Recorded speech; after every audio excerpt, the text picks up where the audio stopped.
जय गुरुदेव। बाबा जय गुरुदेव ने फरमाया, जय गुरुदेव वचनमाला, आनंद नहीं मिलेगा। मोह ममता सब भूल भुलैया है। धन मकान बुद्धि विद्या पढ़ाई गृहस्थ किसी के पास आराम नहीं है, क्योंकि यह आनंद है ही नहीं। अब ऐसी यह बात नहीं है कि हमने इतने दिनों तक इधर उधर घूमा, कुछ नहीं मिला तो आगे क्या मिलेगा। यहाँ कोई भी चीज़ बनाओ सब बिगड़ेगी। यह तन और जिसने इन चीज़ों को बनाया है वह भी यहाँ रहेगा नहीं।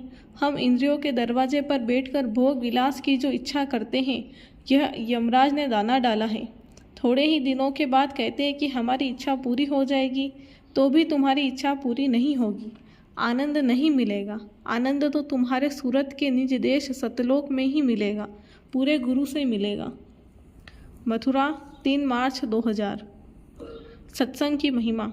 सत्संग एक ठंडक है जो तपते मन को शांत करता है। सत्संग एक मिठास है जो कड़वी वाणी को मीठा बनाता है। सत्संग एक संतोष सब्र है जो लोभ लालच को बढ़ने नहीं देता। सत्संग एक ऐसा सत्य है जो झूठे इंसान को भी सत्य के मार्ग पर ले जाता है। सारे दुख निराशा अशांति की एक अचूक दवा है सत्संग। 1972। गुरु बनना कोई हंसी खेल नहीं। गुरु बनना कोई हंसी खेल नहीं, यह बहुत बड़ी जिम्मेदारी है। गुरु बन गए, सबकी सेवा ली, जीवों का कल्याण नहीं किया तो ऐसा गुरु घोर नरक में जाता है। अनुभवी गुरु की जरूरत है जो तुम्हारी रूह की आत्मा की जिम्मेदारी लेगा, नरकों और 84 से बचा लेगा। अंधे और बहरे गुरु व शिष्य से काम नहीं होगा। अंधे मुर्शिद और बहरे मुरीद की दोजक में बेहद पिटाई होगी। जुलाई 1994। यह प्रार्थना कबूल करेगा, वह प्रार्थना कबूल करेगा। आंख बंद कर प्रार्थना करो। सत्पुरुष ने सूरतों को काल को दे दिया। सूरत तो वही है, पर काल पुरुष सब पर हुकूमत कर रहे हैं। हम सत्पुरुष को भूल गए। काल ने हम सबको ऐसा फंसा लिया। जब सद्गुरु से प्यार करोगे तब काल के बंधन से छूटोगे। इसी के लिए प्रार्थना की जाती है। प्रार्थना करने में बड़ा राज है। तरह तरह की प्रार्थनाएं हैं। बहुत सी ऐसी प्रार्थना है जो अभी तक तुम्हें सुनाया नहीं।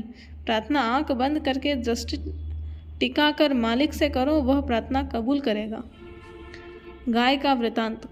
हमारे स्वामी जी महाराज थे, उनके पास एक गाय थी। उसको वो अपने हाथ से खिलाते पिलाते थे, उससे बातें किया करते थे और कहते थे कि खा ले, अब आगे यह शरीर तुमको नहीं मिलेगा। गांव वाले कहा करते थे कि पंडित जी गाय से बात करते हैं। वो गाय को घास देते और कहते कि जलेबी खा ले जलेबी। वह गाय भी अपने आप में अकेली थी।